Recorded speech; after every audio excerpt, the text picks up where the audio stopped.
So hi, my name is Peter Bouchard. I've been Upper Valley resident for the past 15 years. Avid co-op shopper. I've worked in the industry. Oh, are we good now? I'm sorry. Okay. I've worked in the grocery and natural food industry for over 25 years, selling and marketing food. It's a true passion of mine.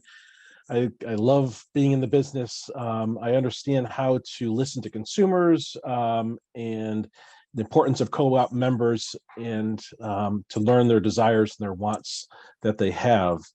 I moved to the Upper Valley in 2006 when I accepted a position at King Arthur Flour as National Sales Director, having already worked with other major food and grocery companies for the previous 15 years.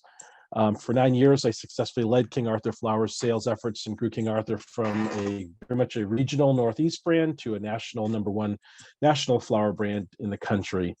2015, I left King Arthur Flour to decide to go out on my own, created my own consulting business to help small food companies kind of start up and figure out. There's lots of great little companies that are in our region and they have great ideas. Sometimes they just don't understand how to kind of take it and grow their business. And so I've been helping smaller brands for the last several years doing that. I'm also, so as a veteran of the natural food industry, I've had the opportunity to travel across the country. I've visited countless grocery establishments, natural food stores, and food co-ops. Often when I mention I'm from Hanover, people have heard of Hanover Co-op, which I think is really cool because Hanover Co-op has a great national reputation when it comes to other food co-ops throughout the country. So what I've also been able to see is what works and what doesn't work, groceries out there. So I feel that I can bring some great ideas to the management team over time to talk about what works in other parts of the country and what might work at the co-op. Separately, I also, since the pandemic started, I own another company, Grindstone Home Services, where I provide property management solutions in the Upper Valley. Over the pandemic period, that business has really grown for me and really enjoy that side of things as well. When I'm not working, I'm an active member in other charities. I'm on the outreach committee at St. Thomas Church, a member of the Hanover Lions Club. I'm an active participant with Cover Home Repair, doing lots of roof repairs and building of handicap ramps with Cover during the summer.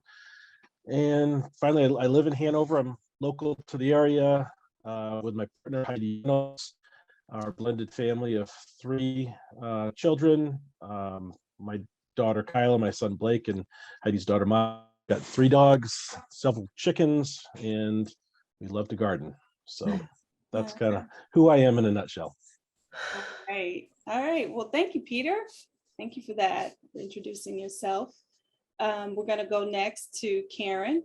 Karen, can you talk a little bit more about who you are? Yeah, sure. Geez, if I weren't voting for myself, I might vote for Peter. Thanks. So I am Karen Nickel. I live in Grantham. I have been here, we've moved here about 3.5 years ago. My background, my work background is I worked for Pier 1 Imports when they were very busy and very successful. Unfortunately, now they are closed. But I worked for them for a good long time as the regional manager. So I had 20 stores and about 400 employees. I'm very comfortable in the retail environment. I also worked for LL Bean for quite a long time. Loved working there. Again, had many employees and a lot of responsibility for people management, inventory control, profit and loss. So I know how to read a balance sheet. I understand all that. And I also had my own business for a little while in the Lakes region where I did sell local products and including foods, maple syrup and cheeses and everything had to be local to New Hampshire. I lead with empathy, and I think that my skill set would lend very well to the board. I transitioned from retail leadership to human resources. about 20 years ago. And the transition of skill set, I think, was really good. I've enjoyed it. It's not an easy job. It can be very challenging, especially since the pandemic. HR has been very challenged, but I've learned to rise up to those challenges. And I know that engaging and retaining talent has really been a challenge for, especially for the people who have to be boots on the ground, right? So the healthcare industry, and certainly the people who are working at the co-op now, they can't do it remotely. They can't call it in from home and dial in. They must be there. So I'm very sensitive to that and very appreciative of the folks who are able and willing to do that.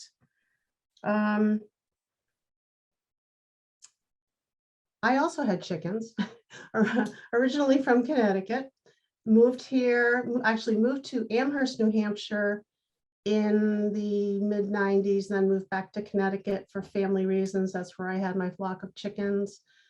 And then moved back up here to the Grantham area for my job.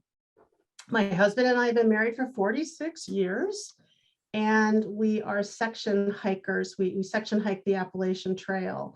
And so we've done about 13%. We've lost a little time the last couple of years, but I'm very anxious to get back out there. We've done all of Connecticut and New York, New Jersey, Maryland, parts of Vermont. So we hope to finish up Vermont maybe this year, and the rest of Massachusetts. No, we finished Massachusetts. So we love to be outside. I love gardening, but I can't grow a darn thing here. It's just too windy and too not sunny enough. Like I said earlier, it's like, where's the sun? So this year I am going to grow mushrooms. I will still continue to buy Dunk's mushrooms at the co-op, but I'm going to try and grow my own. I have a client who that's what they do. They're a mushroom company. So I'm excited to try that this year. And that's pretty much it. I've only lived here for 3 years, so I don't really know that many people. So if I even get elected, I'll probably be one of the 2-year people. But I do appreciate the opportunity, and it's really been nice to meet all of the other candidates as well. Thank you, CJ. All right, thanks, Karen. You're gonna have to let us know how everything goes with mushrooms. So. I'm excited. I will. Thank you. Yes. All right. So Jen, I have you up next. I'm really excited about Karen's mushrooms. So my name is Jen Teets. I guess I'll lead with, I'm just super passionate about food, and my friends kind of make fun of me because I try to make everything from scratch. I'm gonna try ketchup this year. And so growing mushrooms seems like it's a worthy next conquest for my DIY food efforts. So I spent the early part of my career in the US Navy. I moved around, oh gosh, 7 or 8 times. I deployed 5 times. I was a nuclear surface warfare officer, which sounds much fancier than it is. But what I got to do in the Navy was lead sailors and meet people from all over the country. And it really helped solidify both the role of community, but also the role of food in bringing people together. And I think that's a theme that's been front and center in my life. When I left the Navy in 2013, I came up to the Upper Valley and went to Tuck, where I became famous at Tuck for my small group dinners. I would invite people over to my house and make everything from scratch. And then the second year I made Thanksgiving dinner for 85 people, everything from scratch, including the bread that I used to make the stuffing. So it was a bit over the top, and I think I can say I will not be making Thanksgiving dinner for 85 people probably ever again. My career has been a process of elimination. No catering, check. Not cut out for the catering business. So I left Tuck and I went to McKinsey & Company, which is a management consulting firm, and I lived in London for a few years. And I had my daughter there, and once becoming a mother, I really sought to re-immerse myself in a supportive community. And so coming back to the Upper Valley felt like the perfect place to raise my little girl, who's almost 5 now. So I'm still a management and strategy consultant, and my aspiration is to spend more of my professional time focusing on the community, which has supported my daughter and I so amazingly. And so this is a part of that. part of that aspiration is serving on the co-op board of directors. And I just can't imagine, something more fulfilling for me to do. And I think my skills as a consultant, but also my understanding of people, I'm a very, very people-focused person. And I hope that those things could come together to really be supportive for the co-op community that has been so supportive and important for me in re-immersing in the Upper Valley. So I also have chickens. I lost my most beloved first chicken this past week. So I'm a bit chicken heartbroken. I had 8 chickens. I now have 6. I'll be introducing a new rooster to the flock next weekend. So I'm looking forward to that. And I have a dog and my daughter, and then my mom lives one street over. So it's just been an amazing few years. I moved back to the Upper Valley in 2019, and I live in Wilder. And I do garden. So Karen, you can come over and work in my garden anytime you want. If you aspire to work in gardens, that was my COVID project, was to take most of my yard and turn it into a garden. So that's been a real passion project of mine, especially since in the Navy I didn't get to do anything like that because I was moving around so frequently. So thanks everyone for having me here, and I look forward to continuing to serve the co-op community, whether as a member or as a board member. So thank you. All right. Thank you, Jen. And so sorry about the loss of your beloved chicken. No, that's sad. So thank you so much for telling us about yourself. All right, Eric, we're going to move to you next. Thanks, CJ.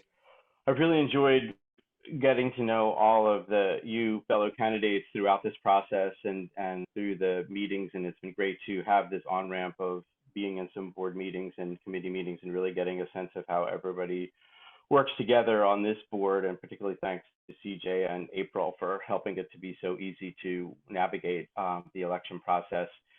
During the annual meeting, I spoke mostly about my work in the cooperative economy. I've been on the board of a food co-op in Western Mass and helped to guide the development of a network of food co-ops, including this one in New England, and help them set their strategy, and then also manage the International Year of Cooperatives for the U.S. when the UN declared 2012 the International Year of Cooperatives. And that was a great opportunity to really get to know all the sectors. And as Peter was saying, it's, the CCMA conference is coming up, which is the National Conference for Food Co-ops. And it's just such a great opportunity to see what co-ops are doing all around the country and to get a sense of how they see the Hanover Co-op and the co-ops in New England. And often when we do that conference, part of the agenda is a tour of the local food co-op, or if there's multiple ones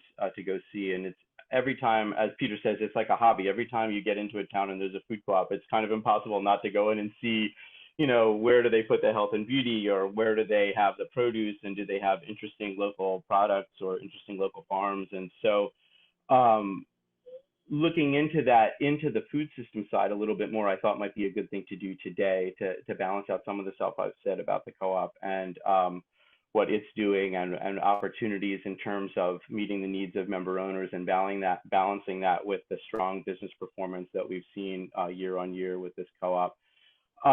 So just earlier this week, I was in Rhode Island with the Food Finance Institute. I'm the food systems expert in residence there, and I train food finance consultants all around the country and also work directly with food and farm businesses to help them develop strategy and do planning in this kind of crazy time.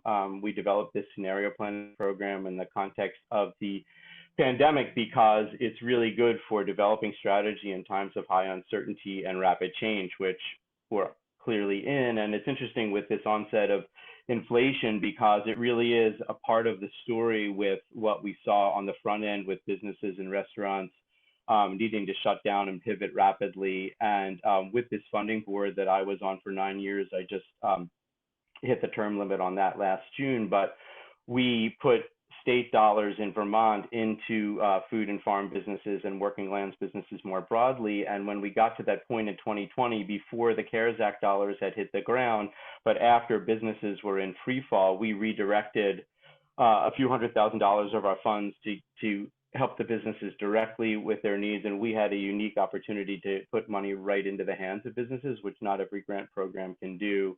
And then that helped to create a runway so that when the federal dollars hit, folks could continue to pivot and not be in quite as desperate a situation. But last week in Rhode Island, we went to a thriving food hub there, Farm Fresh Rhode Island, and got to see all the things that they've done in their own development and the different ways that they've raised money to put together a large farmers market that creates an opportunity for local value-added businesses and local farms to reach thousands of consumers each week. And it just reminded me how getting to know what works and what doesn't, as Peter was saying, and being able to translate that into a high-level strategy conversation that informs things like ends policies and monitoring the various reports we get from the management team, I think can really make a big difference. And I'm looking forward to the conversations we all have together as a board. I wish all of us could be there throughout the next cycle, because everybody in this group has a unique and powerful perspective to bring. And so I think that when we look at maintaining those boundaries with the management team, I think it is a subtle process to really try to focus on tuning into the needs of the members, including how they express that by how they shop. And, you know, Peter made a great point about the growing trend of online grocery shopping, and how does that impact what our members' needs are as they see that, and how does that balance with the need for local. So these are the kind of things that we can have an informed perspective on, that then helps us to help the general manager to do what he or she does every day. And then also to continue to be that available conduit to listen really closely to what the members need as they see it, and then bring that into the strategy over time and the way we evaluate how the co-op is going on a day-to-day basis. So thanks again. All right, Eric, thank you so much. Thank you for all the work you've been doing too, to prop the industry up. So definitely appreciate you. We need people like you out there. Marlena, I have you next. All right, thank you. So I'm Marlena, and I've been a stay-at-home mom for the last several years. I'm a lifelong Vermonter. My family's been here for generations and farmed the land. Currently, I'm enrolled at the Vermont Law School, and I'm getting a master's in environmental law with a concentration in food and agriculture. This is a passion for me. My family, we like to shop locally. We like to buy as many local meats and vegetables as possible. We're also avid travelers. So we like to bring that perspective into both the things we buy and how we travel. So we like to go to the local markets when we travel and things like that. I'm also, I was involved for a little while during the pandemic with the Hartford Community Coalition and doing some volunteer work there to ensure that the children in the Hartford area had access to the free lunch program. And my daughter and I packed and distributed those. So I guess, you know, bringing healthy and affordable food to a community is obviously very important to me, as it is to all of you. Some of my goals for joining the board, I guess I'm hoping to build on the co-op's approach for environmental and sustainable business, and bring whatever skills and expertise I can to move that mission forward. And I guess I'm uniquely positioned geographically. I pretty much spend my co-op dollars across all of the different co-ops. I go into all of them equally and shop, which I think is really nice because they each have their own feel and flavor. And I think that brings a good perspective to a board member. And that's it for me. Thank you. All right, Marlena, thank you so much. And again, I mean, just all the advocates we have out here, you all helping with the free lunch program, and you and your daughter stepping out in the community. So we really appreciate that. Okay, so Lindsay, you can go. All right, hi, thank you for putting this together today, CJ. I'm not going to reiterate my bio. It's online. It's also available on paper in stores. So anyone who wants to read that, I'm very involved in my community and active in other places. I'm passionate about food. But what I want to say today is that I am running for the board because I'm an employee. And what I mean by that is I'm not running to represent employees. That's not my job. That's not what is the role of a board member. But I'm running because outside of my home, I spend the most significant amount of time in any given week at the co-op, whether it's at the resource center or in the CLC or around the halls of the Lebanon store. I don't often make it to Hanover or some of the other places, but I am deeply embedded, and I've been there for 5.5 years. And I will say that there's a lot of really good things that happen in the co-op. I see it daily interactions, but there's also a lot of stuff that's broken. And it's been broken over the past years because of some of the values and the paths that have been taken. And I think there's a way to write this. And that's why I want to join the board. The 3 pillars that are part of cooperative: people, planet, profits. Profits have been valued overall as the top one, and I don't believe in that. I believe people are where the future is at. The co-op is 85 years old, but it's not guaranteed to be here for another 85 years. And we need to be planning for the shoppers of the future, but also the employees of the future, and making it a place that really embraces its values. And that's one of the reasons I work there. I don't want to work for a corporate place. I have no interest in a national, chain. I want to work at a place that represents community, represent a place that has soul, one that stands up and shows up for its employees, that shows up and stands up for traditionally marginalized communities, one that really values everyone that's in the community and works hard to do that. And the co-op does that. I often do say it's actually, from an insider's point of view, it is often, what's the right word? Undervalued. Everyone comes for a handout, but then people don't shop there because it's too expensive. All the time we're asked to show up at the table and to give and give and give. And then yet those same people will turn around and they want a market basket or they want something else. We're not meeting some of their needs in that sense. I'm here, and that's why I'm running. I do believe that we need to return to our values, dig into what makes the co-op unique and special, and a nationally known name that really represents this Upper Valley, and dig into our community. And so, and also that we always remember the employees. Many of us are member owners as well. And if you don't have employees, you don't have a co-op. And so while the board's job is to set the tone and the values, and we only have one employee, we have one now that really wants to work with a board. And that's a really great thing. There is a lot of change in the future of the co-op really soon. And that's super exciting. Other people might be scared of that. We're having over 50% change in our leadership team, which is going to be awesome. It's the best thing that could happen for the co-op because we're stuck.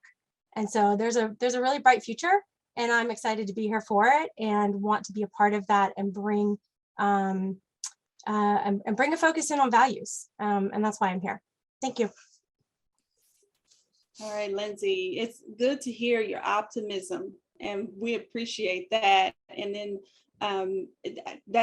it's hearing you talk is exactly what makes the co-op special, and just, all of you today. And so we know our co-op is special. And so that's why this election is so important. So thank you. Mary Lou, certainly last but not least. Thank you so much, CJ, and thank you all. It's I've just so enjoyed learning from all of you already, and it's been an honor to be a part of these conversations. I want to add a few things that may not be evident in my statement online and kind of focus in on those things. You probably know from my bio, I'm an arts leader. I came here 5 years ago to be the director of the Hopkins Center for the Arts at Dartmouth College. And what I learned from the arts, I think, is quite transferable to the co-op. First thing that I learned about the arts is that the key thing that brings us together is what we can find in our common humanity and our ability to express that through the things that we love. And when people come to communities, like I did 5 years ago, they look around for two things. They look around for others that might be like them, and they look around for institutions that have missions that reflect their values. And I have to say, I came to the Upper Valley mostly for my job, yes, but secondly, because there was such a thing as the co-op. And it wasn't just the beautiful displays and the food and the ability to shop and get the things that I need, but it was also understanding that there was a common humanity in sharing this wonderful resource, and that it was fueled by the local community in terms of being a gathering place, a place of welcome, and a place where people could actually connect from an economic perspective with a sustainable mind toward the future. So I've been privileged to live in Lyme with my family since I arrived. My family consists of me, my husband, a really high energy, high wound terrier that was a rescue, and my child, who is, God willing, in 3 weeks graduating from Keene State and going off into the world. We are a multicultural family and a multiracial family, and we find welcome when we go to the co-op. My own relationship with food, first of all, I'm half Italian, so I probably shouldn't have to say that I have a direct relationship with food. But the truth of the matter is we do garden here, and my husband has a passion for exotic tomatoes, which we pick and try to grow. Don't ever give up, Karen, don't ever give up. We try to grow everything from Iraqi to Russian tomatoes to Italian tomatoes. And we also cultivate collard greens because they're so expensive in the grocery store, but yet there are a lot of folks here moving who love collard greens, and we like to share those things. I had the privilege of being in Houston, Texas when the second Whole Foods was opened, and I saw what happened to a great idea that felt like a co-op that is now just a subsidiary of Amazon and doesn't have a soul in the way that we do. And I also was in New Haven, where I was last, where we tried to establish the Elm City Market Co-op, and it lasted for only 5 years and fell to a number of challenges that were not overcome. Those challenges and the things I care about, I've served on and led global boards of directors, and I think that governance and supporting staff and faculty and staff and community in governance and setting policies is really important. That's not about getting in and telling people what to do as a board. It really is about shoring up the institution by setting sustainable and empathetic policies. I do have a passion for membership and would love everyone, no matter what their socioeconomic or cultural backgrounds are in this community, to be an active member, owner of the co-op. So that I would have a passion for. And to continue to create that kind of sustainable model that welcomes everyone, that has them see themselves in the co-op. I started my career in finance. So although I project artistic and energetic, I think community passion, I did work for Deloitte, and that's where my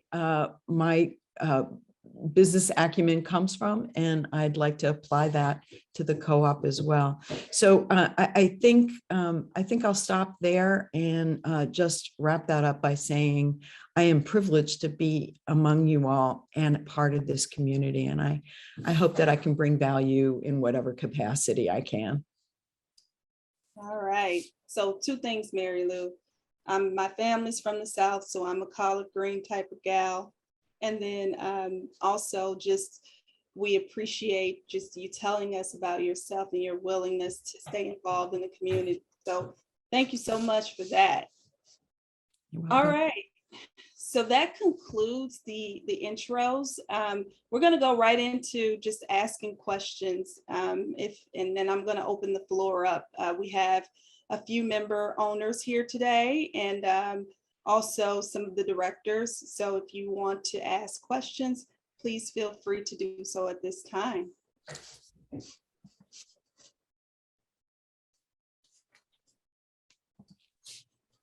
I'm going to jump in. Yeah, go ahead, Nick.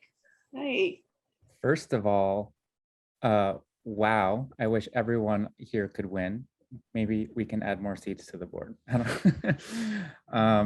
But you guys obviously demonstrate a lot of great values and concern for community, which is a cooperative value. So I've been trying to think of a question to really probe into a lot of what the board does, which is strategic thinking and values-based thinking and vision-based thinking. And usually we spend months and months and months doing that instead of putting everyone on the spot, but I'll try it and see how you guys respond and keep it simple. So my question is, what is the co-op's greatest strength and what is the co-op's greatest weakness? And there's no right or wrong answer, just, you know, strategic thinking or vision thinking. Well, obviously the sense of community for sure would certainly be the strength. And I want to say also the new GM, I have some positive thoughts about how that's going. And I think weakness is a little bit out of their control, out of the co-op's control right now, and that's keeping prices down in this recession-like environment. It was okay that I answered that, right? Were we supposed to go in a line or a row or something? Or No, put it in you're chat? fine. That's good, Karen. Thank Okay. you. Very Peter, I see your hand. If you want to go next. Thanks, CJ. I think the greatest strength for the co-op is its connection to local and local community and the great vendors that we have in the community that we sell their products. And I think also the weakness is also perhaps that the Hanover co-op is so local and not in a, you know, I want to be careful there, but I think sometimes we only see what's in the Upper Valley, and we do want to be able to bring in ideas and thoughts and kind of the best practices from outside of the Upper Valley as well. So I think it works as both a positive and a negative. Okay. Thank you, Peter. Eric? Thanks. First, I wanted to build on some of Lindsay's comments today and in her statement before. We get to vote for 5 people in addition to ourselves, and you know, some of her thoughts really won my vote in terms of understanding that balance between the values of the community and the success of the business. And I think that right at the heart of the strengths and the weaknesses are member owners who are doing a huge amount of the shopping that takes place at the co-op and are making the co-op what it is. And at the same time, there is always a risk, especially with a bigger business and a bigger co-op, to really focus on the numbers and think exclusively in terms of the numbers. And so having the business thrive as a business and also having the business really meet the member owners' needs and have them see that and how that is taking place and have them really feel that is a slightly more nuanced and maybe a more challenging way to approach the strategy, but it really makes a huge difference in the long run. And I'll pause there for now and give others a chance. Thank you. Lindsay? I think there's a lot of ways to answer this question, but I'm going to go with that our greatest strength is also our greatest weakness, which is our legacy. And this is that we have this 85-year history, which is really deeply rooted in community, which is amazing. But also in there's sometimes we're stuck in looking backwards or catering to the co-op of old, not age, but and we need to be also thinking of who are the next members. What's the next generation of co-op shoppers look like? How do we move this co-op forward? But also keep that sense of legacy that we do have. So I think it's a real asset. But also, like it was started by 17 families of Hanover. And our community has changed a lot since that time. And so that if we're always just at who we have been, or even just and I'm sorry for my bird in the background. If anybody's wondering where that noise is coming from, he's having a conversation. But anyways, I think that a lot of times our greatest strength is also your greatest weakness. So, and I would say some of our legacy. All right. Your birds they had stuff to say too. Important things. All right, Mary Lou. Thanks. Actually, I was also thinking about legacy, but slightly different in that I think the greatest opportunity, the greatest strength is the ability to sustain change. Because if you were founded in 1938 and you've sustained the 20th century, chances are this change is going to give you an opportunity to think differently and to move forward and to do that on a solid platform. In terms of weakness, I do think that there is a perception that the co-op might not be for everyone.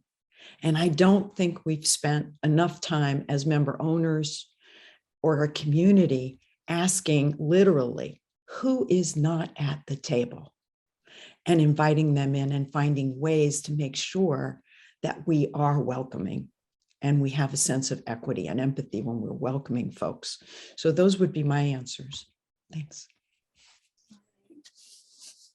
Marlena. Oh, I'm sorry. I think Jen was next and then Marlena. Yes. Thanks. So I think very similar to what I'm going to build on something that Mary Lou said, but to me, I agree with the sentiment of the strength and the weakness being related. So I think to me, the greatest strength is the co-op's willingness to listen to the members of the community, the employee members, the vendor members, the member owners. And I see even through the way the board is built to work through policy governance. There's this idea of we're going to take lots of opinions, merge them together, figure out what the policy might be so that we can build on that. I think the problem, related to what Mary Lou said, is how do you ensure that you're amplifying the quiet voices, the voices that it's always easy to listen to the loudest person and the loudest opinions. What's not always easy is to make sure that you're canvassing the opinions of everybody that needs to, that is a stakeholder, and that you're giving each of them weight and consideration in the way you build policy. So I think, there are lots of tools that can be used, but in terms of thinking about the broader community, not just the current members, but the people that we want to be members, how are we hearing their voices? How are we filtering in their thoughts as we build the next 10 years of the co-op? Thank you. Marlena. Hi, thanks. Yeah, so I agree with things everyone has said and came up with similar answers. I think the greatest strength for the co-op is in the quality of the meat and the produce that's offered. And I think that one of the greatest weaknesses, like everyone else has touched on, is some of the accessibility aspects of the co-op, and that I think it's often seen as a place where only those with a high income can shop or are welcome. In particular, it concerns me that when I go into the White River Junction co-op, it doesn't feel like the Lebanon co-op, right? They have two completely different feels to them. I don't know if anybody's been in the White River one recently. Yeah, okay. You can't really even get organic produce in that one. There's not really a lot of offerings there. And I think that we need to look at how we can offer affordable, healthy food, but also make sure that we're creating access for organic products in areas that maybe have been underserved in the past. So thanks. Appreciate that insight there and just your candor. So thank you. Okay, so very great answers. Nick, do you have anything else to say or any other questions before I open it up? I see Edwin has a question here. No, I'm very impressed. Thank you. Okay, all right, thank you. So we have a question coming from one of our member owners, and so it's a great question. It says, Edwin asks, while a board member does not represent anyone or group, particularly staff, how will your own specific experience develop and support a diverse co-op membership? So does anyone want to tackle that? Karen, you're up. Thank you. Having been in retail and also human resources, it's part of my daily life to ensure DE&I, and it's very prevalent right now. Personally, I find it easy to support. Having grown up Mary Lou in New Haven area, you know, it's just kind of part of my upbringing. The challenge in this area, I think, is that the area itself is just not very diverse. So personally, I think I've got the background and the wherewithal to support it. I'm not sure how we do it in an area that's not extremely diverse. Okay, Peter, saw you next. Right.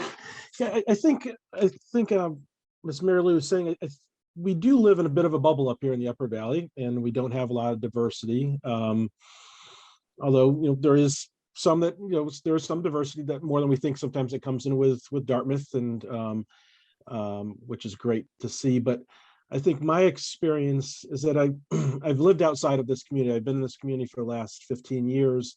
But previously I was down in Connecticut. I've lived in Richmond, Virginia. I've lived down in Northwest Arkansas. I've seen different parts of the country, and I've visited numerous, you know, retailers and co-ops at all unique settings throughout the country, and in some of the toughest sections in outside of LA and in the LA markets and areas down south. So I think I have more of a flavor of what kind of works and understanding of co-ops throughout, and having worked in management for many years, you know, I understand the importance of diversity and building a diverse team, and how to incorporate all aspects and all flavors and opinions that are in our community. All right. Okay, Lindsay, I believe you were next, or either Mary Lou, Lindsay. Yeah. Okay, so I'll answer this in a couple different ways. So first, I am a part of all that I've met. I've lived all over the country. I've lived in multiple communities, and I always bring that with me. I've spent more of my time in the South, so I'm with you with collard greens.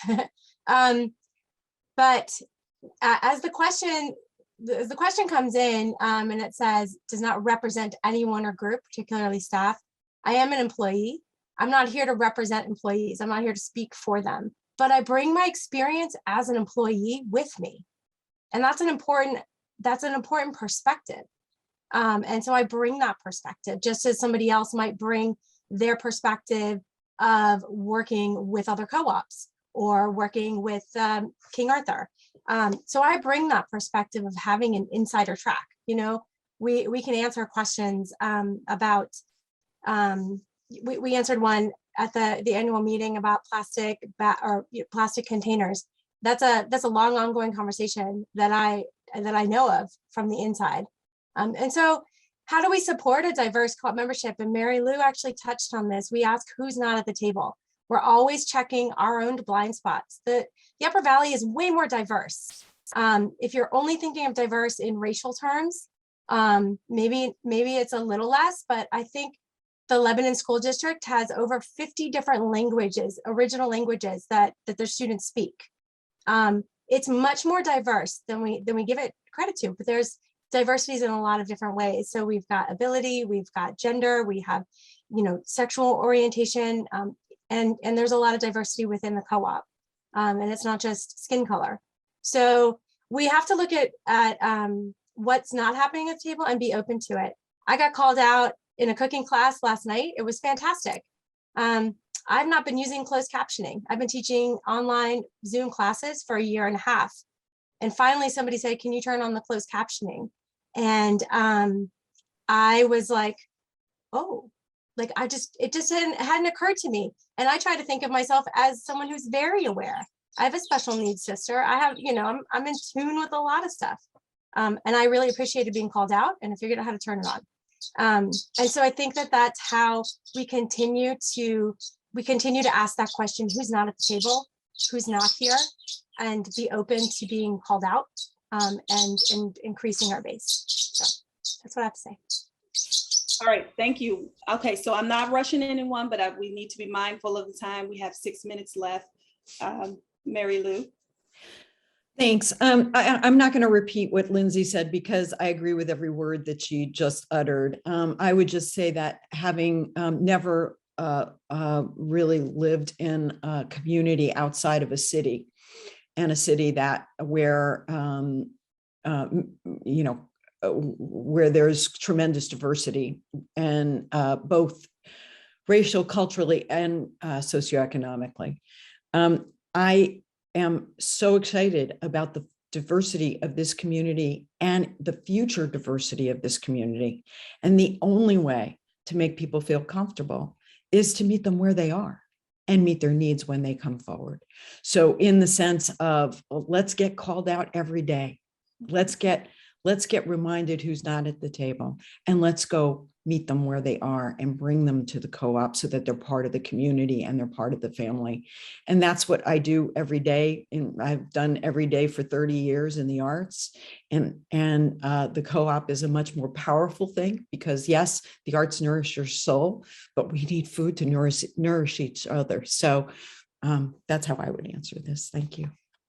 Thank you. Jen? I actually think that Eric might have been next. Oh, okay. Sorry, Eric. There you go. Wow, that was very impressive, facilitative instinct. So I just want to tie this back to the legacy conversation because the co-op also has a legacy of collaborating strongly nationally with other food co-ops and regionally.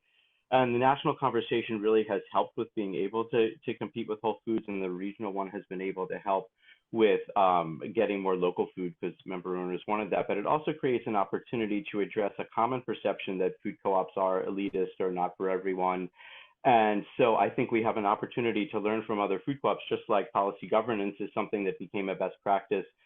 Justice, equity, diversity, and inclusion is more of an emergent space where food co-ops can sort out how to address it effectively. And what I've found helping to support the development of a regional network for business assistance providers that help farms and food businesses to succeed, having that equity focus be in the DNA of everything that's done, as opposed to as a committee or a project or something that sits at the side, makes a huge difference. And the last thing I'll say is that people having an opportunity to see the foods that they eat or see people that look like them, like I facilitate a group of food finance consultants from around the country, and we had Cornelius Blanding, the executive director of the Federation of Southern Cooperatives, come in and talk about their experience. And he's an African American, and they focus on helping Black farmers in the South. It was really, really meaningful for folks in the group, and it actually can turn on a light bulb for what's possible in a sense of affiliation and empowerment that you can't get other ways. So those are a couple of quick thoughts. Okay. I think it's me now. Yes, your turn. Awesome. I'll be really quick. So I think to directly answer the question, I worked for an Office of Diversity when I was in the Navy. So I think I have broad understanding of the topic of diversity, and I agree wholeheartedly that the Upper Valley is incredibly diverse. And I've embraced that and figuring out how to bring more of that into my personal household. But also when I reflect, when I was in the Navy, I visited myriad countries and had the opportunity to be in different communities throughout the United States and around the world. So I think I've had a real great opportunity just to see how community works in different places and how community can be enhanced here in the Upper Valley. And I think I would like to bring that to the board. And then I guess just to quickly answer Heidi's question, as if I don't mean to cheat, but to answer Heidi's question, I'm a freelance management consultant, and if I have the honor of being able to work on this board, I'm able to build my schedule accordingly such that I take on less external work, and that would be my plan. Okay, thank you. Marlena? Thanks. So I think with diversity, everything everyone has said has been so on point and wonderful. I'll just touch on the piece that's probably the most personal to me. Both my husband and I grew up in food insecure households. So we are fortunate to be in a position in our lives where that is no longer a concern for us. But it's something that you live with every day, I guess, even if you're a child who's grown out of that. So I think, bringing in that more economic diversity into the co-op, I think would be a really wonderful thing for all of us and our community. And to quickly also touch on Heidi's question, I am currently enrolled at VLS. I will be done with my program in the next couple of months, and that should free me up about 20 hours a week for me. So I will be good to go there. Thank you. All right. So, I mean, it's always so much to talk about. We're at the end of our time, unfortunately. But I really appreciate each and every one being here today. Thank you for taking the time to just, wanting to participate in this election and be a part of, the community and doing things in the community. So thank you so much for your time. Thank you to all the member owners who were available today. If you have any more questions, you can always reach out to myself. I'm Kenesha Jackson. You can find me, my information online, or to April Harkness or any of the directors. So we're going to end here, but just thank you for your time and enjoy yourselves today. Enjoy the weather. Just one last thing, if I could close on too. Eric has asked for some time at the Lebanon store tomorrow. So I just want to put that out there to candidates. If anyone is interested in spending a little bit of time in one of the stores, to just let me know and I can help facilitate that. We're in our last week of voting. And also I hope to see you at the board meeting on Wednesday. That's the other thing. So that's it. All right. Thank you. Have a good day, Thanks, everyone. Bye, everybody. Bye, thank you. Great.